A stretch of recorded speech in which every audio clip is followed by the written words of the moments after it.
An intellectual carrot, the mind boggles. You see? You see? Your stupid minds! Stupid! Stupid! Earth has had Santa Claus long enough. We will bring him to Mars. I've been afraid a lot of times in my life, but I didn't know the real meaning of fear until I had kissed Becky. One thing will be clear. It's not for man to interfere in the ways of God. It's alive. Oh, it's alive. It's alive. It's alive.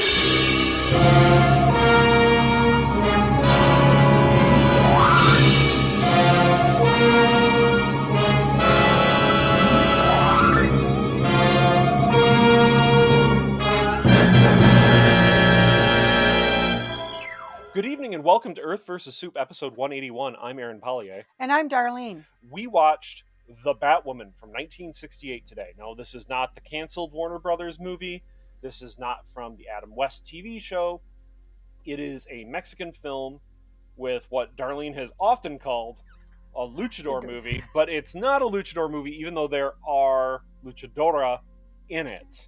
She's also It turns out spy. Batwoman is actually a spy, and she just does luchadora stuff on the side. And I apologize for any audio issues that we might have in this episode. We had massive issues with our microphones, and then the computer blowing up, and then everything happening all at once. We've actually tried to record this now about 10 times. So let's hope we can get through this and we can talk about this film. It is a weird film, but it's a lot of fun. It's an hour and 20 minutes. Yeah, and it doesn't actually feel like it overstays its welcome, to be fair. And it was $504 At the box office. Box office. Yeah, Worldwide. I don't believe that. It had to have actually been released, and they just didn't record box office except for like one theater, on one day in like Mexico, and with everyone paying in pesos. Doesn't make me not laugh about it. I know, because this movie, unlike a lot of the movies we've watched recently, I mean, the past couple we've been pretty engaged with, but this engaged us in very strange ways. Darlene, have you ever seen this movie before? No, I haven't, but I've seen pictures of like her outfit. Okay, you've seen pictures of her outfit. The outfit is pretty extraordinary in this movie, in that the actress hated it, and it was, I guess, from what I've read, that her bottoms rode up everywhere. She's in a bikini. Yeah, basically. She's in a bikini, basically. And the bikini bottom did not fit properly, even after being resized repeatedly throughout the film. It's small enough of a material. They should have just started it from scratch. They should have just bought her a bikini bottom rather than making something from scratch and went with it. Like, here's 2,000 pesos. But then the blue wouldn't go with the cape. At that point, if your actress is utterly miserable doing scenes for more than 5 minutes because of how badly fitting your bikini bottoms are, guess what? Use that material that you have of it and just redo it. But anyway, this movie I was pleasantly surprised by, because there's a lot of jokes in it that I don't think were meant to be jokes, but I took them as jokes. The yacht. Yeah, the yacht. The yacht. So let's start talking about the plot, and then we can get into what the movie did right, what it did wrong, and whether we recommend it or not. And Igor. There's an Igor in it. But all right, Master. Let's talk about the plot Master. first, Darlene. Let's talk about the plot, and let's not jump ahead scenes when I'm talking about scenes. Dang you. All right, no so... and we got Reptilicus in this. You're already jumping ahead. My God. You're jumping ahead at least 3 scenes already. Stop. So the movie starts actually with kids fishing in the ocean, and they see a body floating in the waves. It's an adult and a kid. I took it as 2 teenagers. Okay, we'll take it as whatever you want. They spotted a body drifting in the waves, and it turns out that we are told by 2 Federal Bureau of Investigations officers. Now, that's not FBI. I guess it's not the FBI from the U.S. It's the FBI from Mexico.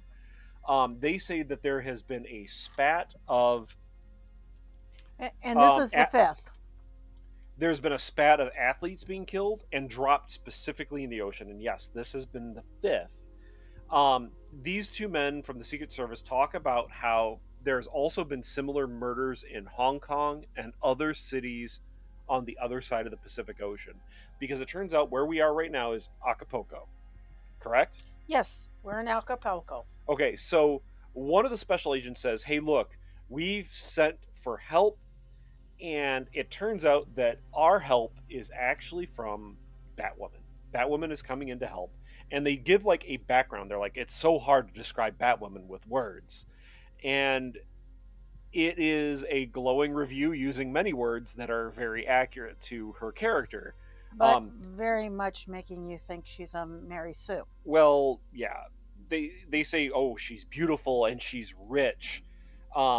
She's a crack shot with a pistol, which they show. All this stuff they're actually showing. They're not just saying it. They're actually showing her like going out and shooting. There's a cowboy suit. She rides horses and fires guns from horseback. She's an amazing athlete because she does this luchadora stuff. She also skin dives. So, like, without scuba gear, she actually skin dives. And she does scuba. She's only recently become this great luchadora. And the danger is that if the crime world ever knew her secret identity, what her real identity was, they would immediately attempt to kill her because she is too much of a danger. Yeah, in this movie, she fails to keep her identity secret. She does not. Yeah, she seemingly does not care that her secret identity. She doesn't care about her real life identity. Basically, she's always going out without her mask and hanging around people that Batwoman is hanging around with. She's not hiding her figure. She's beautiful. I wouldn't say she's like voluptuous, but she's a curvy, beautiful woman. And when she's wearing her Batwoman outfit, she's not hiding any of that either. It's not like it's very difficult to figure out who Batwoman is, especially when she's driving around a very specific car. Okay. Yeah, and it even has the symbol of the flag that they usually like scuba. Yeah, diving. The Batwoman car has that tag on the back of it. So we see Batwoman arrive by skydiving onto a beach from a single seat aircraft. Yes. So that aircraft plunges either into the Pacific Ocean or it crashes into some homes near Acapulco. I thought Acapulco was on the Gulf of Mexico wherever it is. I don't know. It's Acapulco, right? She skydives from a single seat aircraft. And I paused the movie, stood up, and clapped. Because if you're going to be bonkers, why not be bonkers? I knew what I was in for immediately. Especially after she lands on the beach with all of her parachute like billowing over the sand and she's in the skimpy Batwoman costume.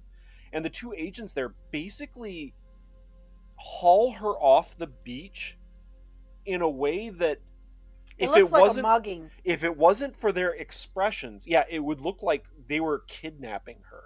Like they grab her by the arms and like lift her up and she's like laughing and smiling. But if it wasn't for the expression on her face, you would think this is like an abduction. The way they like grabbed her and started hustling her away. Yeah, that's what it looked like to me. I'm like, oh, okay. That's great. So they also leave all the skydiving equipment behind because they don't pack it into the car when they leave. No, they don't. They don't care. That's a lot of money. It does not matter. That's where the budget of the movie went. It's now billowing across the ocean somewhere or caught in somebody's trees. No. It was picked up. I'm sure it was. That's so. I'm sure it was. So they immediately go to the police station and the coroner's office to witness an autopsy. And she's again, in a bikini. She's in her tiny little Batwoman costume where all of her skin's exposed. And this is like a medical autopsy room. And I'm going... At least put a lab coat on her, please. A smock. you don't know what this guy had. There's bodily fluids everywhere, and you're in a skimpy bikini and a hood. Well, Ma'am, she has the mask on. ma'am. Oh no, she has facial protection. That's important. That's important. Okay. She doesn't have a mouth. Her mouth is totally open though. Well, yeah, and her eyes are obviously very, very visible. I don't understand. Like, I just imagine the scene being done on like CSI or like NCIS, and everyone would have just been screaming at her. Like, what are you thinking? Are you insane? Regardless, this is hey, weird. it's easy to wash. So anyway, it turns out that the victims have had their pineal gland removed through some sort of surgical procedure. And I'm thinking, wow, Hunter S. Thompson is down there sucking pineal glands out of Mexican wrestlers. This is awesome. This is going to be a great, Fear and Loathing in Las Vegas Batwoman crossover. No, But no, that's not what we have. Of course, remember, I'm getting entertainment out of this movie by the jokes that really aren't jokes, and this is part of it. And it turns out that we go to a boat that is called a yacht, but it is actually a decommissioned ferry. It is not a yacht.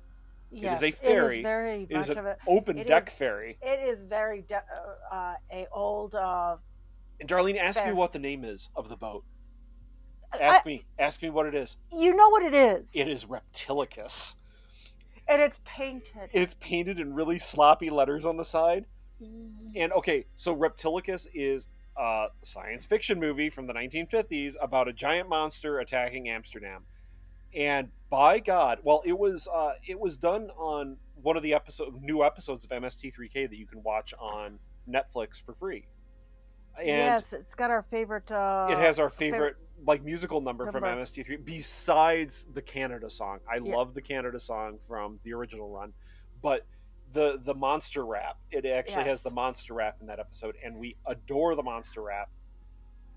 But anyway, because it's every nation has its monster, Yes, a monster of its own. every nation, state, and Yeah, exactly. and if you're in West Virginia, every county. Every county has their own critter.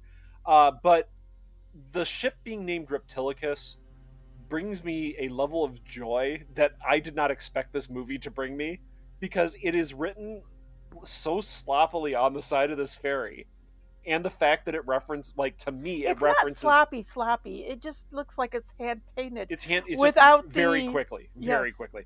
and it references another 1950s giant monster movie. There's no giant monster in this, but it references another science fiction movie. It's got a monster in it, though. There is a monster in it, and is the monster cool? Yes. Yeah. Okay, so let's. We're get to getting this. ahead of Yeah, ourselves again. So, and I even wrote down on my notes: is this supposed to be a reference to the Reptilicus movie? Wow, that's in my notes. The boat is clearly a ferry, and once aboard, it looks like it's a secret lab in a basement of some building. It is. It's a secret lab. It's a okay. secret lab in, All right. in a basement of a boat. Now we meet two characters: Igor, the yes master servant kind of guy, and Dr. Williams. Dr. Williams is not a scientist. Dr. He's a Williams megalomaniac. is a madman. And Dr. Williams, the actor that plays Dr. Williams, oh man, what is his name? Roberto Canito, who plays Dr. Eric Williams. He Bela Lugosi's this up from like Bride of the Monster, something fierce. Like my army of atomic supermen will conquer the world. You know, that kind of over the topness that he's hamming it up. He's having fun. So's the guy that plays Igor. There's at one point in it I say, "Oh my God, look at Igor. He's having a hard time not laughing." Oh God, they're having fun in this, and that's the thing. When actors are having fun and they know they're in schlock, and they're just having fun with it and trying to chew the scenery up, it actually makes you enjoy yourself a little more because you're laughing along with the actor in this. it becomes less of a movie and becomes more of like a stage play where you're laughing along with the actors that are just in front of you on the stage, right? Yes, but that poor guy had to stop from laughing, and the only way he could do it is sit there and smile. Yes, master. Yes. Yeah. So, they put a Ken doll in with a fish. They put a Ken doll in with a goldfish into a tank and quote unquote increase the pressure to 20 psi with bubbles. And that poor fish. Okay, it is in there. That poor fish is in this bubbling tank. And it's tumbling around, and I'm like, oh God. Yeah, at one point you go, oh, they must have taken out the fish. Nope, and then it's you still go, there. no, it's still there. It survives.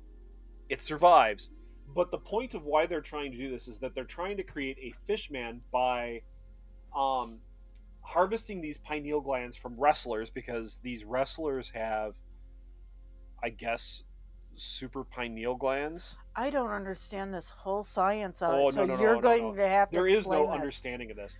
This made no sense whatsoever to me. They're injecting the fish with pineal juice and exposing him to high pressure, this fish, in order to create a fish man. And then they stick it with radiation. Well, that's again many scenes ahead, Darlene. Yes, Thank you. I don't understand this. So they need to grab another victim because I will say this: the suit is great. That's later. They need to grab another victim because the pineal juice that they got was all sipped up by Hunter S. Thompson in the Flamingo, and they need to get more so the fish can actually mutate. This kidnapping is absolutely amazing. What? They come up with scuba divers for the fishing guy. Am I you're ahead scenes again. Yes, because you've got the lottery man. I got that. So we meet Batwoman practicing at this wrestling club, and she goes in to shower, and then ends up going into the basement to talk to this agent who's been monitoring the phone calls. And this blind guy came into the wrestling club earlier selling lottery tickets. And it turns out he is an agent for Dr. Williams, and he makes a phone call from the wrestling club to Dr. Williams saying, our next victim is going out on his boat. The operation is on for later. So now we get to the scene that you were trying to talk about. Where the goons go out in scuba gear to board this wrestler's boat. But he's like right in the harbor in broad daylight with many other boats around him. And one of the boats is the goons' boat. Lucy. They didn't need to get into the water with their scuba gear. They could have just pulled up right next to him and grabbed him. Yes. But how they did it brought more attention on themselves. Now, does it matter? Absolutely not. Absolutely not. It does not matter. This film with like some of its logic, I just don't understand. Anyway, they grab him and they bring him into the mad scientist lab, and the blind guy says, hey boss, Batwoman is in town. She's looking for us. And Williams, you know what? He's not worried. He's going to create this fish man by boiling a goldfish in pineal juice again, and he's gonna be fine. All right. So Batwoman and Agent Mike, I think that's his name, right? It's Mario, Agent Mario. That's right. It's Agent Mario Roble. They go out for a really nice lunch on the waterfront. It's beautiful. Beautiful. And I'm gonna say again, I said all the way through this movie, the scenery in this movie, beautiful. Yes, but it didn't take them putting things into place. No. All they had to do was utilized their. No, remember, we have talked about this. Especially remember that one movie like the Flying Saucer or whatever, where they went up to Alaska. They didn't have to go to Alaska. They didn't need to film in Acapulco. They went to a place because they knew it was beautiful. They could get some really amazing shots that people probably haven't seen a lot of. And they shut down the city for their car racing. Car racings. But the point is that it looks good. This movie looks good because of it. Anyway, they go to a nice lunch, and they know Williams is out on Reptilicus, and he is a collector of large fish and quote unquote has no friends. This agent's like giving sick burns to Dr. Williams at lunch with Batwoman. And Batwoman, by the way, is not in her mask. She's just out there looking pretty. As her pretty rich, athletic, sharpshooting, scuba diving, skin diving. And I said one thing. I go, this has to be a wig. And I'm not convinced it is, and I'm not convinced it isn't. I don't know. Because when she puts on the Batwoman hood, it's not like she has a lot of hair. It does not look like she has a lot of hair. So the question is whether she filmed the Batwoman hood stuff separately and used her natural hair and then used a wig for everything else, or she cut her hair or something. I don't see her cutting her hair. I mean, her hair, if the wig wasn't a wig. Maybe plaster it down. Because, I don't know. They would have to really plaster it down to put underneath the wig. I'm talking about underneath the mask. Yeah, not the wig. Yeah, underneath the mask. So, agents end up getting some underwater gear, and Batwoman decides to go out to Reptilicus. God, it's weird calling it Reptilicus. And here we get some really cool underwater sequences. You can call it a yacht like they do. The yacht. These underwater sequences are actually pretty cool. Good. Pretty cool. She goes out to Reptilicus, and then she sneaks aboard in her mask and cape. Sneaks. Large air quotes. Uh-huh. All right, so she sneaks into William's office, and she finds a paper written by him about the pineal gland. And the version that we watched, it's on Amazon Prime. It's also on YouTube if you know where to look for it. Is dubbed in English, and some of the signs are actually just the dubber just goes, the pineal gland and its uses by Dr. Will. Like they'll just read the signs or women's changing room, and it just whoa. That's what that weird. Was. Yeah, it was that very... one got me because women's changing room. She drives into something and it goes women's changing room, and I'm like, where are they reading this from or that? I didn't even see it. Yeah, no, it's because it's a little sign. It's a little sign in Spanish. But yeah, the women's changing room. It was just like very strange. In English, you would know what it is because it'll say bata or something like that. I don't know. You're speaking Spanish. That's Spanish. You don't. Banos. Well, that's that's bathroom, right? Yeah. But it's not a bathroom. It's a changing room. So it might be a different kind of. Oh, I didn't see the sign. Like locker room or something like that. Well, anyway,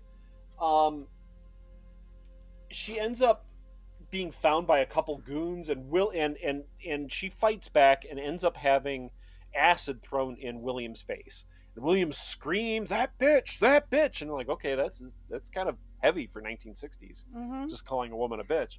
But that bitch, she runs off. There's a big fight on the upper deck, and she throws like a stink bomb to get away. She's like, ha! I think it was supposed to be a smoke bomb, but I don't think it went choke. out. Like the guys choked.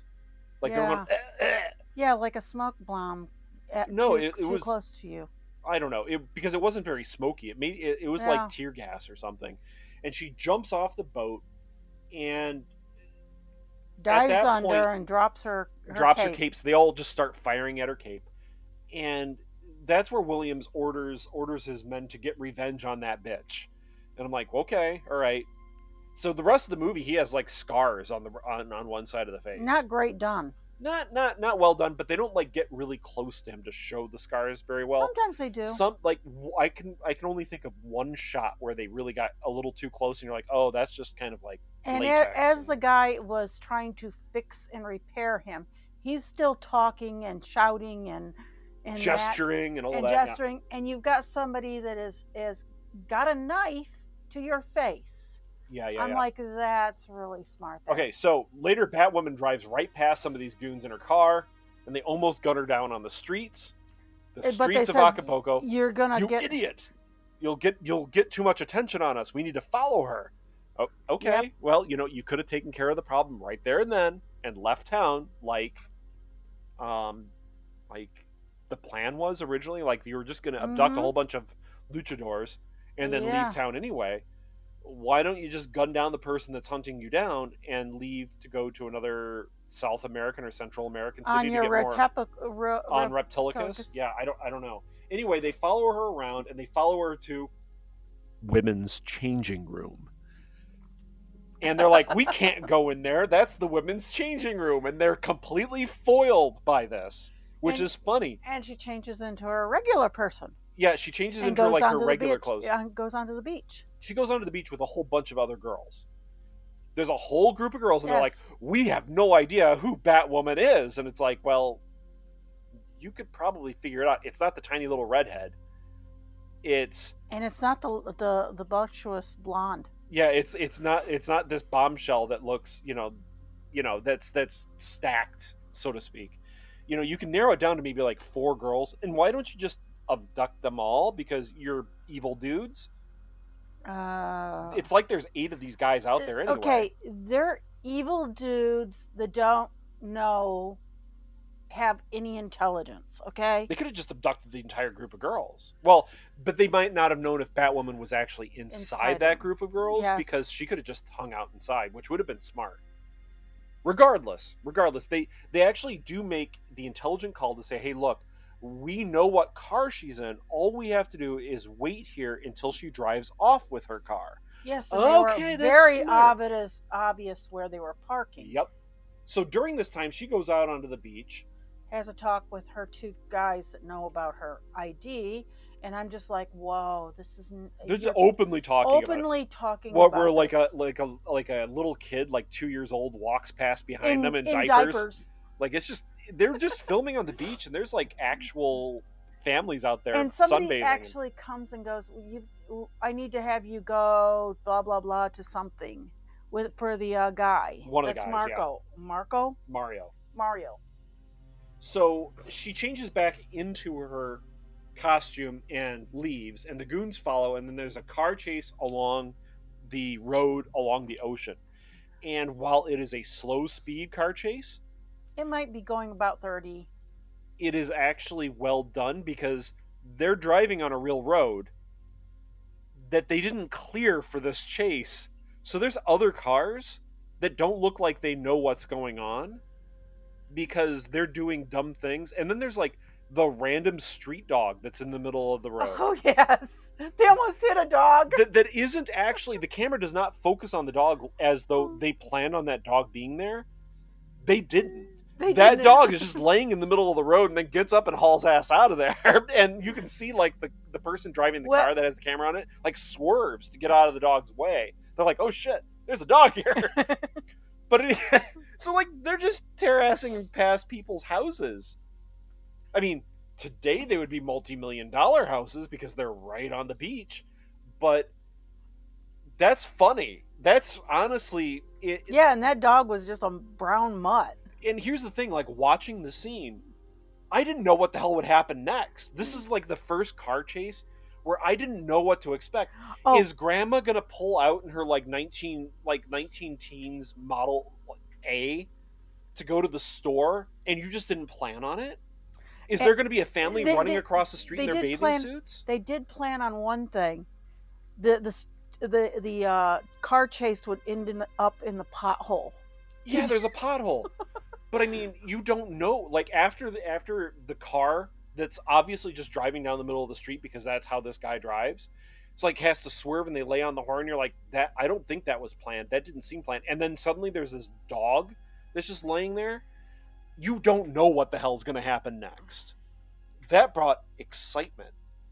Unsolicited. Yeah, unintended excitement. But yeah, it was there. So they end up catching her and then like releasing her so she can pull a gun on them, and then the cops show up. That is so funny. There's no reason for them to... They allow her to walk away, putting on her makeup. And her makeup case is a gun. It's the golden gun. That's what it looks like. The man from the golden gun. She just like pulls it out, and then suddenly there's this golden barrel coming out, and I'm like, oh, come on, man, come on. You're not Christopher Lee. Let's move on. But that was how would she fun. Store that glass? How would she store that on where, that? Where was that stored? In her car? It had to just be laying in her car, like there's a firearm just laying in her car. because there's nowhere where she can hide that on her person. There's no. nowhere that she can hide that. So there's this fist fight, and then the cops show up, and everybody runs. Now Williams ends up calling all of his goons idiots for losing her, because she's obviously far more skilled than they are. Which, yes, according to the dialogue in this movie, she is more competent than anyone here. Well, certainly he has the most incompetent group of people that. So this is where he starts talking about irradiating the little fish man that he made. Yes, he does. Because it's like the Ken doll / goldfish was made into a tiny little fish man. He's like, now we need to use radiation. So his goons go out to a specific area that's at a specific temperature, at a specific depth, where he ends up irradiating this little fish man, and it suddenly grows to be Mexican creature. Mexican Human creature size. from the Black Lagoon, if he was red and was made on a low budget. Now, that being said, he does not look bad. He has insectoid eyes. Yeah. Honestly, this was kind of like a creature that you would expect to see from like 1990s kids, like Power Rangers kind of thing. It does not look bad for 1960s. No, the only thing I could say is the eyes. I'd have to say this is a lobster man. Lobster man? Yeah, I can see that. But he was supposed to be kind of like from a goldfish and a Ken doll, so... Yeah. And whatever pineal juice was left over from Hunter S. Thompson. So he immediately grows into the creature, a Mexican creature, and he attacks the goons when they try to subdue it. They get him, they end up capturing him in a net and bringing him to the ship and strap him to a wet mattress. I don't understand. And then Williams now wants to create a fish woman for him to mate with. And Batwoman, that bitch. Yes, that bitch. Carol Baskin, that bitch. That's every time he said that, it was like Tiger King to me. Like, that bitch, Batwoman. He wants to make her into the next fish woman so his fish man can have a mate. Oh, he names the fish man. Oh, he did? Yeah, I remember what I said. He named him Pisces. Rhymes with feces, but it's supposed to be Pisces, or at least how I would pronounce it is Pisces, which is a constellation, you know, the fish. Mm-hmm. Yeah. But Pisces rhymes with feces, and so every time he said Pisces, I was like, why don't you just name him Reptilicus, and that would be awesome. But that was already named. That was already a movie name. You could name him like and something. And he didn't look like anything that was reptile-like. Batwoman and Mario go out to the yacht, but Batwoman's not wearing her mask, and therefore all the villains see her without a mask because they're going, wow, the only two people that would ever come out here is that FBI agent there, and that woman must be Batwoman. Now we know what she looks like, because Batwoman's a genius and just decides to show her face all the time. The crazies know that this has to be Batwoman, so they prepare for her to come on board. Batwoman finds the camera on the ocean bed, and she's like, oh, I guess this is where they made the feces creature. And he says, he talks to the fish creature to say, you know that woman out there that you're seeing on this TV screen, go get that woman so you can have a mate. Because you know you want to have sex with that. You are made from a Ken doll, pineal glands, and a goldfish. She's sexy to you. Oh, don't forget the bubbles. And bubbles. All right. So they chase each other, and Batwoman lights an underwater flare to burn him and scare him, which actually is kind of cool. And again, all of these underwater scenes are really cool. They're really well made. There's these little silver small fish that school around everybody. And it's real. Like, all the stuff that you see in this is that is real. A very nice big brain coral that's right there. There's nice fan coral. There's beautiful fish. But anyway, Batwoman's able to make it back to the boat, and then Pisces tries to tip the boat over, so Mario ends up doing an environmental crime and dumping gasoline all over the place and lighting it up so the boat can get away, because Pisces is scared of fire. And this is the same place where they kidnapped the other guy. Yeah, and no one, like, there's enough evidence. I really think that's a dock there, and they're not showing you it.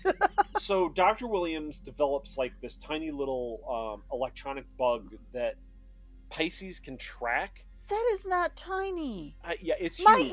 earbuds are smaller than that. Okay, but this is 1968. It's tiny for 1968. They needed more imagination there. Yeah, they did. They needed to make like just a weird looking thing that was tiny, like that fit. That was like smaller than your fingernail or something. Like just make it look like it's electronic or something. Put a ladybug's scale. Yeah. Anyway, the bug is planted after a wrestling match, and Mario and Batwoman go back to her place, but it's not for Hanky Panky. I thought there would be Hanky Panky. There isn't. They're professionals.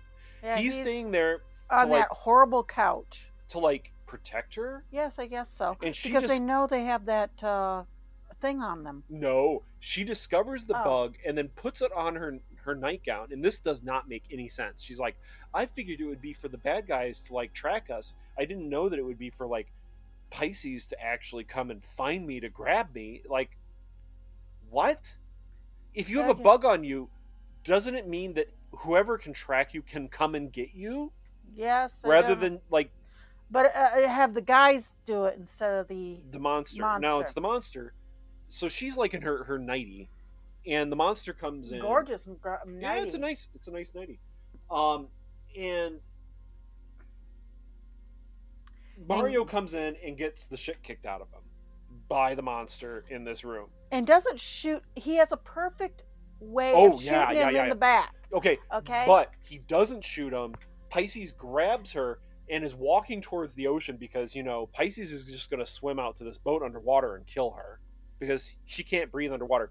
But Mario finally pulls out his gun and shoots him. And almost shoots her.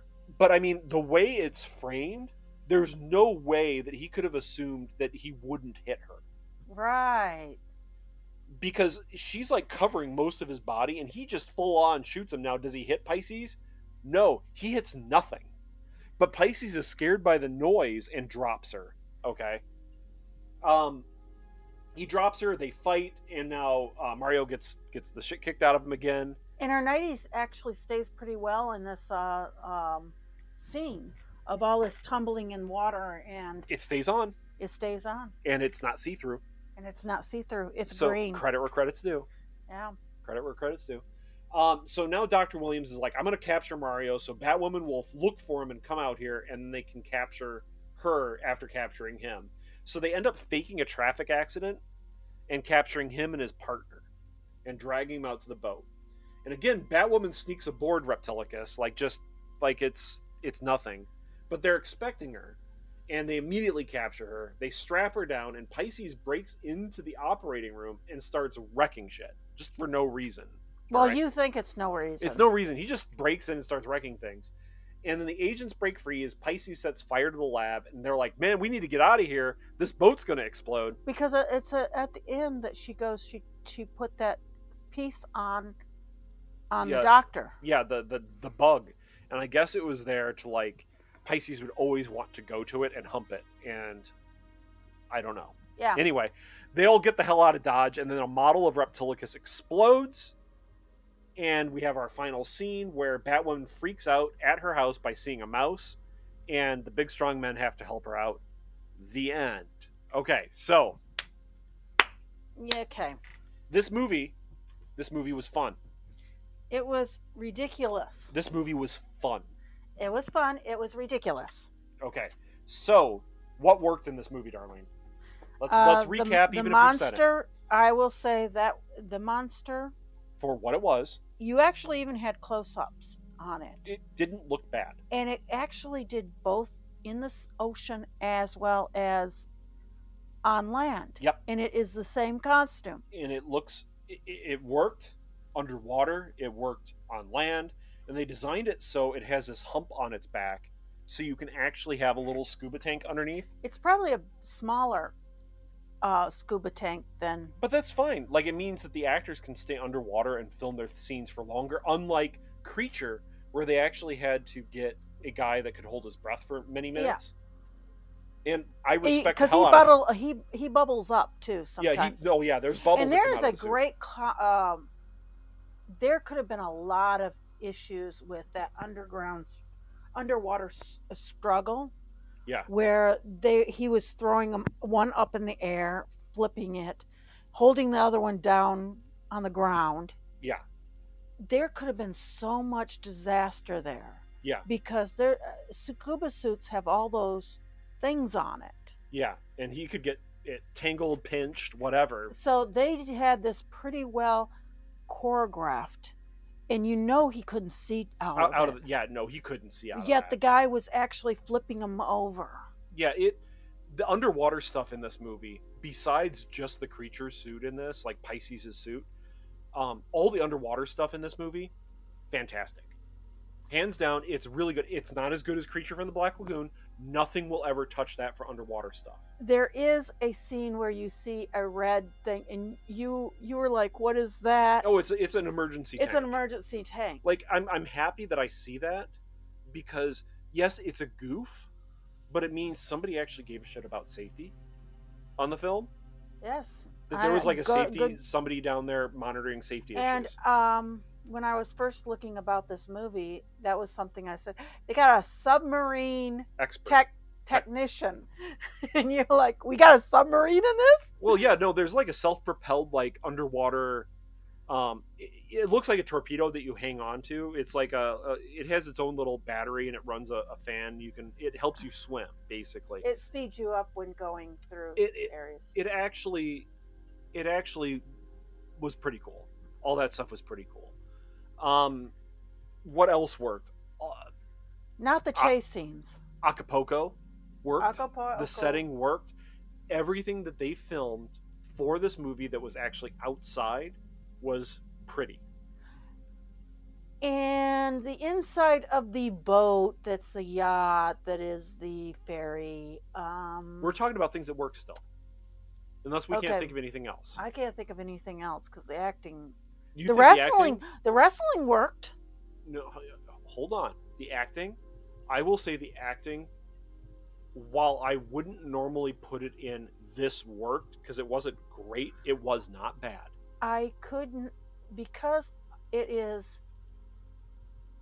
I'm hearing it in English, and I don't understand Spanish well enough to watch it in the Spanish version. Yeah. I cannot say whether their acting was good or not. I think it was fine. Besides, like, it being purposely over the top and hammy, I think it worked fine. Even the over the top and hammy stuff, it had me laughing. So, at the very least, I can say I enjoyed it. It might not be good, per se, but it made me enjoy the film a little bit. This kind of crazy over the top crap. I liked the random things that seemed to happen in this movie. The dog just laying in the middle of the road that clearly the kid that walks the kid in the diaper that looks like right into the camera and goes, what the hell? Yeah.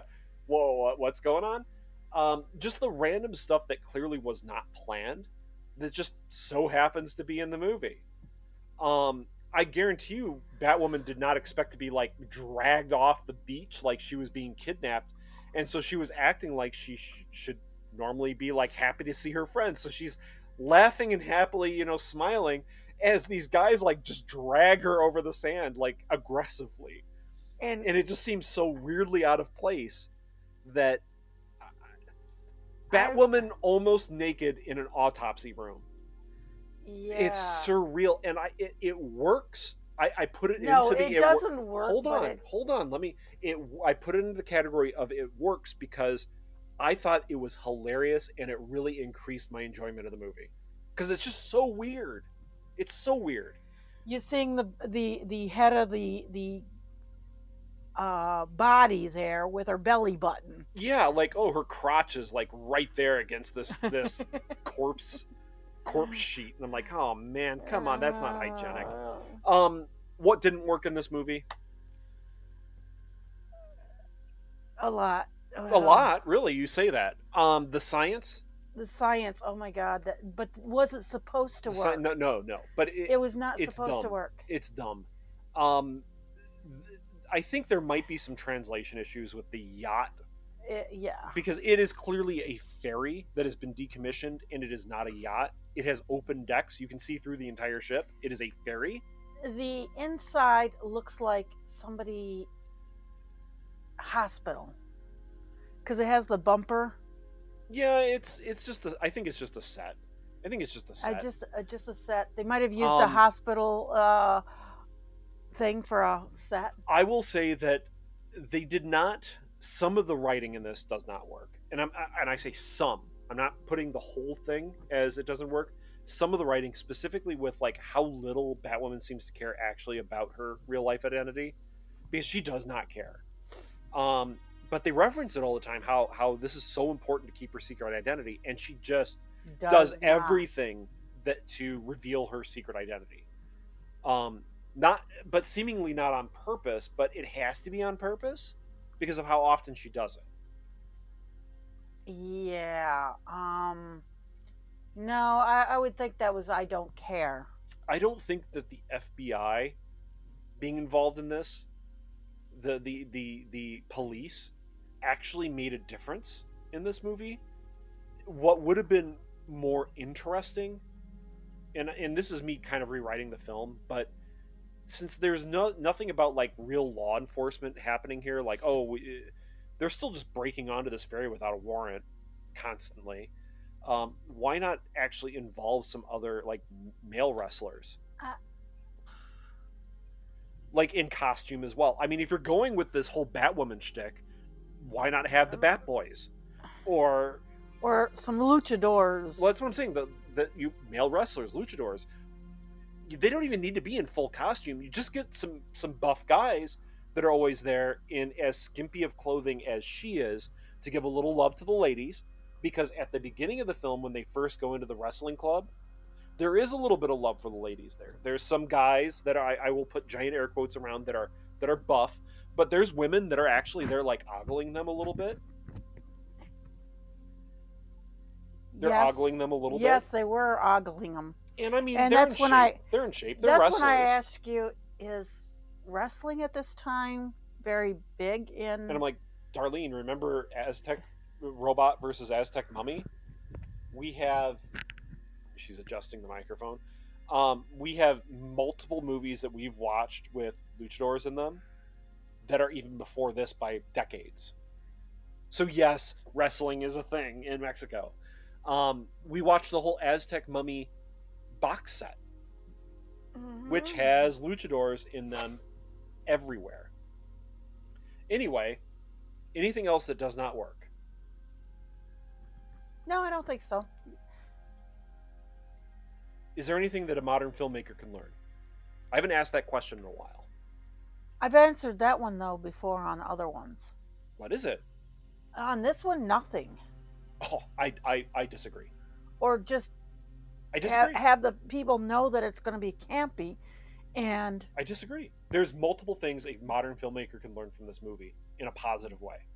Okay. Setting. If this movie was the middle of the desert, which is boring as a boring setting, guess what? This is a boring movie. You have a beautiful setting with a beach, beautiful homes, palm trees, all that. You're utilizing the setting to up your film. Setting. Okay. Is Bond going to have a high stakes poker tournament in the casino in downtown Detroit? Or is it going to be more entertaining for him to be on the French Riviera? The French Riviera. Because it looks amazing, right? Yeah. Setting. This movie shows it, because this movie would be garbage if it wasn't in a beautiful setting. Okay? And I'm going to say there's one thing that is a negative lesson to take from this that I think it would be an improper lesson to take, is that if your actress is beautiful, she can get away with a lot without having like a good script.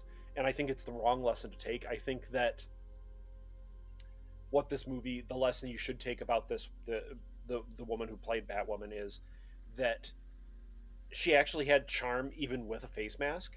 So in a way, if you have a very charismatic actress and actor, basically, there was really not a lot of chemistry between the two leads here, but it didn't matter because she, and I'm gonna have to look up her name again, Moria Monty, she actually had charisma.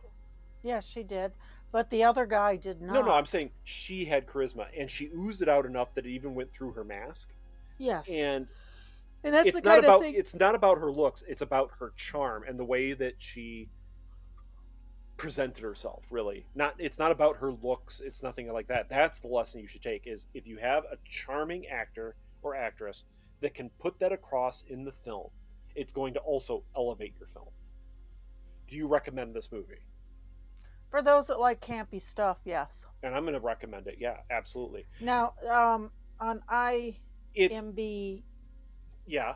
Okay. It has like a 4.7 out of 5. Yeah, out of 10. What would you say it is? I'd say they're fairly right about that. It's a 5. But you're recommending it, so it's yes. above a 5. On the campy side, it's like, would I recommend watching the old Batman shows? Oh yes, I would. I love those things. I love the old Batman shows because they're campy, because they're silly, because they're fun, they're weird. This is all of that. It's campy, fun, weird. How she's got in one scene, she's got her cape is absolutely soaked because she came from the the bay, and her bottoms and top are dry. Yeah. I would say if I gave this out of them, we both recommend it. Yes. I would say this is like a 6 out of 10. Maybe a 6.5 if you're like a weird person like me that actually really enjoys campy stuff. And like I said, you can find this for rent on Amazon Prime.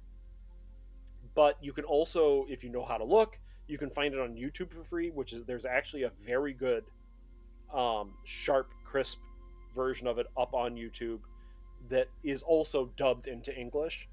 And I think the voice acting in it is also campy. The voice actors that they got for the English translation actually adds to the film in a lot of fun ways. So we should probably leave it there. Any final thoughts? Absolutely wonderful film poster. Oh yeah, we like the film poster. So we'll leave it there. I'm Aaron. I'm Darlene. Have a good evening. And keep watching the skies. At no point in your rambling, incoherent response were you even close to anything that could be considered a rational thought. Thanks for listening to this episode of This Week in Geek. Hungry for more? Check out our website at thisweekingeek.net. You can subscribe to the podcast, browse our Twitter and Instagram, and leave your thoughts on today's topics. If you'd like to give us some feedback, send us an email at feedback@thisweekingeek.net. Tune in next time, and remember, lower your shields and surrender your listenership. We would be honored if you would join us. Thank you for your cooperation. Good night.